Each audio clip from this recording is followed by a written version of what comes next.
May nga po, Negros. Ini ang Digicast Negros 10. Ang nagapanguna nga napulo ka mga balita sa isla sa Negros ang amon ni gadulong sa inyo. Update nyo kami live via Facebook kag sa amon nga YouTube channel. Kag sumubata naman kami live sa FM station nga 91.1 FMR Bacolod. Kag yari na ang top 10 nga mga balita sa Negros, subungan law.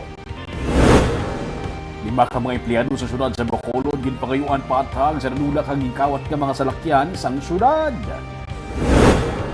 2 ka mga menor de edad patay matapos malumos sa suba sa banwas ng ilog. 7 ka mga traffic enforcers ng Silay City kaksun sa trabaho kay nagpositibo sa drug test. Projects ang SM kag Bacolod City sa Old Airport madelay bangod may nagpamalabag. Kag sa Good Vibes, 18 anyos pilason matapos nagtingwa nga ma-rescue ang ilang nga ido sa sunog. Bulig para sa mga nasunugan padayon sa pag-inabot. Tinatanan sa Digicast Negros 10. Sa number 10,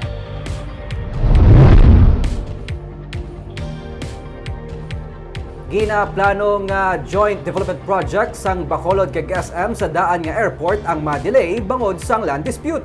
Suno kay City Legal Officer Attorney Romeo Carlos Ting Jr., ginabalabagan karon sang pamilya Lizares ang ginaduso nga joint venture project sang syudad upod sa SM Prime Holdings Incorporated kag Civil Aviation Authority of the Philippines para sa development project sa daan nga airport. Nakasaad sa expropriation nga ang paggamit sang duta sang pamilya Lizares nga nasakpan sang ka-property ang para lang sa paluparan. Gani tuyo karon sa syudad nga magnegosyar upod sa pamilya agud masuguran ang joint venture development project sa daan nga airport. Samtang natala na naman para sa Swiss Challenge ang proposed 4.5 billion development project sa SM Prime Holdings upod sa syudad. May angot sa pagdevelop sang Manukan Country. Hulaton sang Public-Private Partnership for the People Committee kung may iban pa nga proponent para sa development project sa Manukan Country, Vendors Plaza kag Bay Center. Ako lang na may pending case sa branch 42. Ano nga case? Ako na gina-recovery guro sang ilan na sang duta da nang gin-operate. But pending sang proposal for joint venture, may ara sila file nga like TRO or something? Why man? Sis. Ang ano pa lang kay subong ang ownership, kaya ano pa lang nila sa kaap.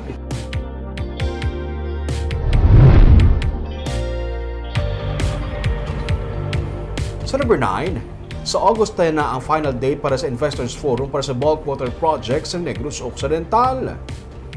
Mga 80 ka persona ang ginapabot magatampong sa among pagtililipon nga pagasakdagun face-to-face kasubong online. As of press time, ginapabot nga kaginahulat pa ang announcement bahin sa venue. Damlag pa, ginsitingnan ni Provincial Administrator Fernando Diaz nga lakip sa talakayon ang mga terms of reference para sa bidding sa bulk water project. Diri pagasabton ang tanan nga mga pamangkot angot sa terms of reference. Ginapaabot nga magatambong ang mga tiglawas gikan sa Aboitiz Infracapital, Manila Water, Suez Water Technologies, Bulacan Bulk Water nga iya sa San Miguel Corporation, kag Genesis Water Technologies. Nagabalor sa 1.2 billion pesos ang mga proyekto nga ipaagi sa joint venture agreement kaupod ang probinsya.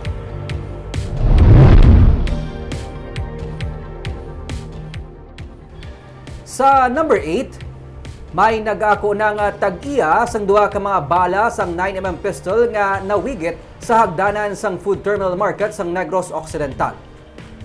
Inisuno kay Renelo Lastiere nga pamuno sang Security and Safety Division sang probinsya. Mismo sang Hulyo 3 ang adlaw nga nakita ng mga bala nagwa ang natungdan nga katapo sang military community. Suno kay Lastiere, ginapangita sang natungdan ng mga bala nga aksidente niya nga nawigit. Ginsugo siya sa adto nga magbakal sang amo nga mga bala.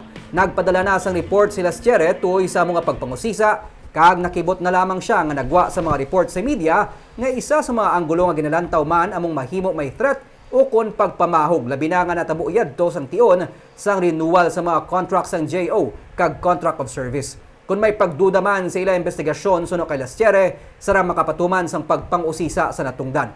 Gintuad man ni Lastiere nga pila ka adlaw matapos ang hitabo, ginkakasan siya sang supervision sa mga Blue Guards. Ginrecall ang iya armas, kasubong man mga salakyan nga na-assign sa iya nga talatapan. That is in my monitoring. Napatawag na siya. If they do not deny that, napatawag na siya sa province. Not in the office of Attorney Diaz, but somewhere here.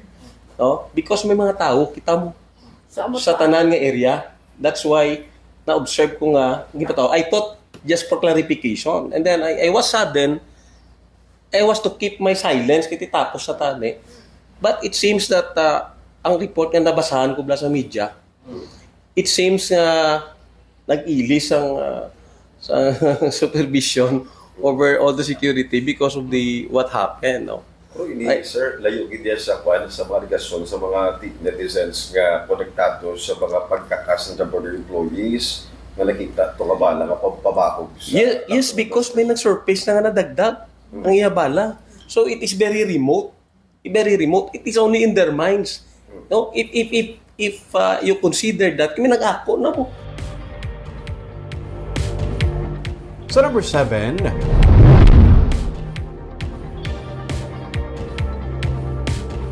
Bacolod Negros Occidental Economic Highway ang lapit na nagidmahuman ang salayluhan na lang sa karon sa mga nagapuyo sa lugar nga maagyan sa mga road project ang ginaproblemahan. Ini ang highway nga magakonect sang Barangay Sumag sa Barangay Kabug, gwa sa Barangay Felisa, kag lusot sa Mansilingan rekta sa Granada, kag pagwa sa Talisay City. Manalapit na lang gid mahuman ang dalan, kag may mga solar lights na gani. Ang iban nga parte, ginalabyan na sa mga motorista. Pero sunod sa kay Law Newsweek of Bacolod Congressman Greg Zataya, mga 70% na ini nga nahuman. Na-delay ang construction bangod may mga landowners nga hindi mapasugot sa presyohan sa duta, kag ginapangitaan pa sang sayluhan ang mga nagapuyo sa lugar nga malabyan sa among road project. Nagalaom siya nga sa hindi madugay, mahumana ini, kag ini ang ginapaabot nga makapahagan-hagan sa problema sa traffic sa Bacolod City. Itong buhay mo na. Ay, ito buhay issue mo na. Buhay mo na. Pero nasa atol na sang court. Ara na na. Oo, na. Di na lang kita bilhin kong area. Ang bulutangan na na isang mga pumuluyo na nag-i-star dira Sa Railuhan. sa layluhan na lang. Gamo na lang ang gina-tackle sa DPWH. Tag-iya sang duta, nga mo red clay. No? But the rest almost in place na eh.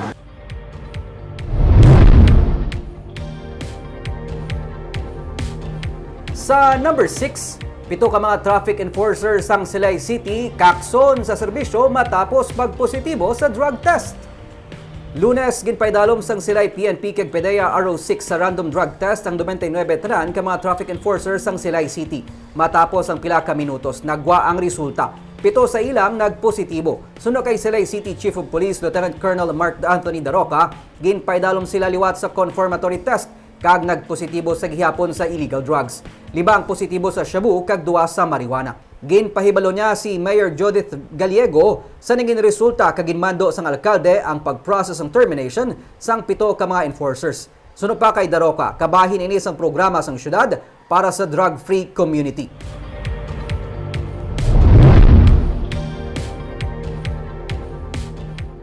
Sa number 5, bangkay sa isa ka senior citizen nga babae na sapuan sa katubuhan sa Mabinay, Negros Oriental. May nilapaan sa liog kag patay na sa masapuan si Merna Rodriguez, 60 anyos kag residente sa Barangay Tara, Mabinay, Negros Oriental. Ang biktima ang nasapuan nga may labo sa liog sa isa ka katubuhan sakop sa Barangay Tara, Mabinay, Negros Oriental sa 8 sa agas ng Hulyo 11. Para yun pang investigasyon sa kapulisan tuhoy sa insidente, agud matumod ang may kahimuan sang krimen. Sa karon, blanco pa ang kapulisan sa motibo sa paglabo sa biktima.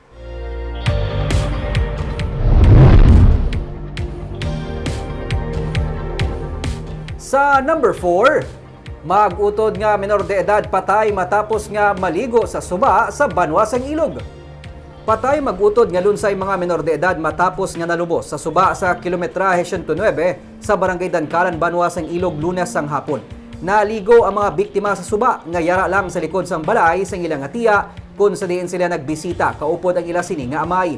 Sunod sa tiya, nakita niya man lang ang mga gapaligo niya nga mga hinablos. Ila ginpangita ang mga bata kag sang ginsalom ang kawa-kawa nga parte sang suba, nakita ang bangkay sa magutod.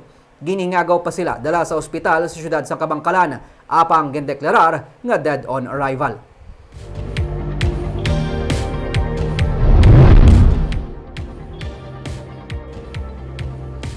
Sa number 3, 4.4 billion pesos nga loan agreement sa tunga sa Bacolod City kag DBP ginaprubahan na sa Monetary Board. Martes ang ginaprubahan sa Monetary Board ang loan agreement sa tunga sa Bacolod kag Development Bank of the Philippines matapos gin follow up ni Mayor Abdi Benitez. Sunod sa kay Councilor Thady Saison, pamuno sa Committee on Finance and Appropriation sang Konseho, gintalakay sa sesyon ang paghatag sa approval sa development project ng syudad na nakipdiri ang pagpondo sa land banking program para sa sanitary landfill sa Barangay Felisa, legislative building kag rehabilitation sa City Health Office. Pinaagi sa appropriation ordinance, madasun nga patigayunon ang bidding para sa tatlo sa pila ka mga priority projects ng syudad. Nalakip man sa pagapondohan ng mga proyekto sa idalom sa loan agreement ang pagpakaayos ang daan nga City Hall, underground cabling project, solar lighting project ag computerization program para mapasanyog pang serbisyo sa local government unit.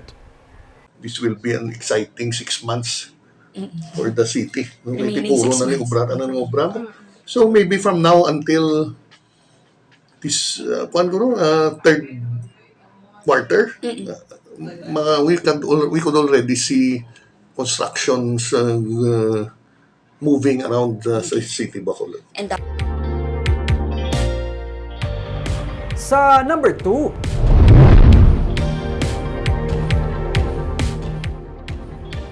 duha ka mga barangay sa San Carlos City ang nag-record naman sang hog deaths. Laboratory results sa isa sa mga barangay nagpositibo sa ASF. Suno kay Mayor Renato Gustilo, sa nabato nilang resulta, nagpositibo sa ASF ang Barangay Rizal. Sa report sa Provincial Veterinary Office ng July 11, ang Barangay Quezon kag Rizal ang nag-record sa hog deaths. 16 ang recorded hog deaths sa San Carlos. Sa karon napatuman ang pagkordon sa sakop sang 500-meter radius sa natungdan nga mga barangay. Suno kay Gustilo, ginahaylo nila ang paghiyaw sang mas temprano sa mga healthy nga baboy. Ang San Carlos City ang pinakaunang LGU sa 1st District na nag-record sang hog deaths. Sa karon 20 sa 31 ka mga banwa kag syudad sa Negros Occidental ang may hog deaths. Kag nagpadala man sila na sample for laboratory test, may nagbalik na isa ang sa Barangay Rizal. Chef, din pa lab test nila, I think so, bahay nila. Kaag sa numero 1 sa mga balita, subong adlaw.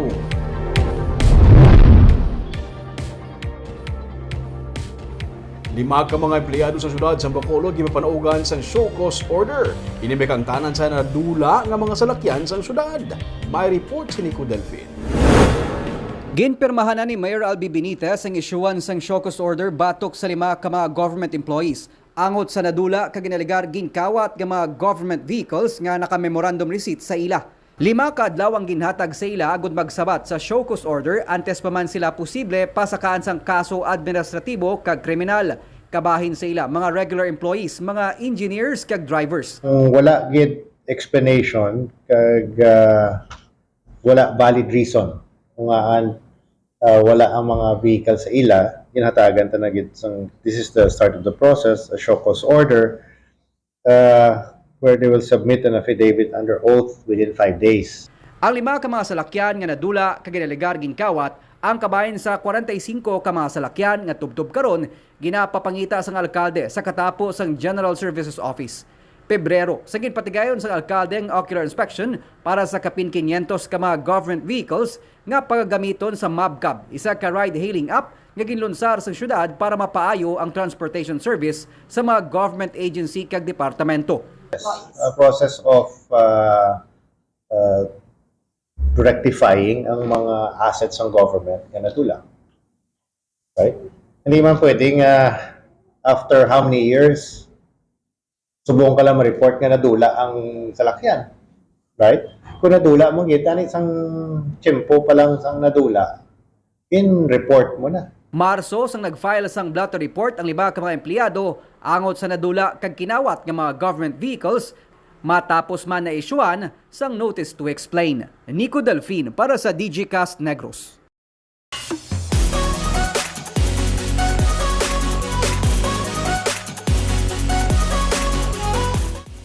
Kag sa good vibes, isa ka 18 anyos nga lalaki ang nag-angkon sang paso sa likod. Ini matapos nga gintinguhaan nga ma-rescue ang ila hinuptanan nga idol.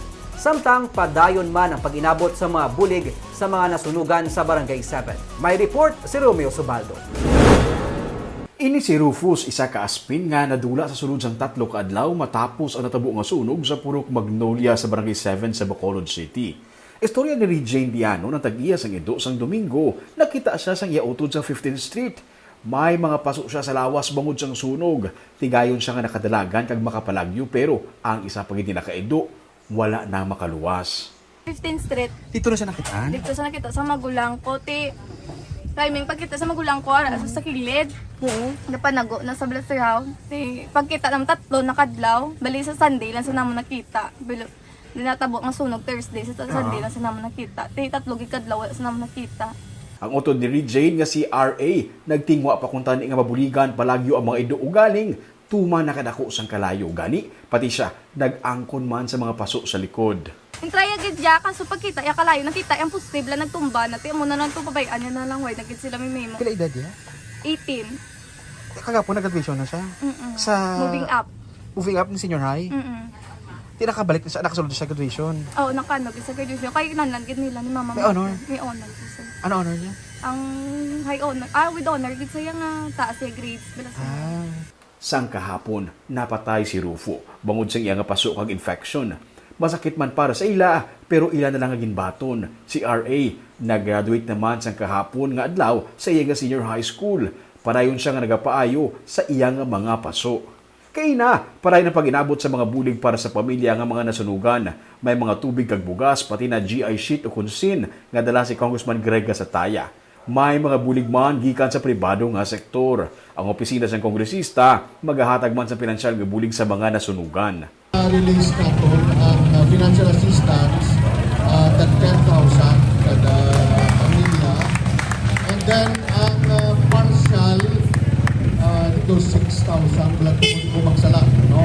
And ang mga sharers, renters, may arak man kami sa assistance na ihatag. No? Tig-anong kapanid sang sin ang igahatag sa kada tag-iya sa balay nga nasunog. Suno kay punong barangay Hershey, Sibug, si Anay Vice Mayor Ramiro Chick Garcia naman magapadala man sang dugang nga construction materials. Bugas kag construction materials ang nagapanguna nga kinahanglan sa gihapon sa mga pumuluyo nga nasunugan nga karon amat-amat nga nagabangon liwat. Ni kasi ni bala nga mga tion sa calamity di gagwa mga stories of heroism sang aton nga mga kauturan. Kag diri man makita naton ruming ang pagdagsa man sang bulig ilabi na para sa mga nasunugan. Kagadil now pa ang pagdagsa sa gihapon sa bulig. Kaago ba ito mga balita sa Negros Subong Adlaw? Kay man sa panahon karon importante nga may ihibalo ka sa nagakatabo sa imo nga palibot. Kung dapat balansa kag eksakto mga impormasyon. Magapadayon kami nga magapangalagad sa mga Negrosanon. Ako si Nico Delfin. Tubtub sa buwas, ako naman si Romeo Subaldo, mayong hapon.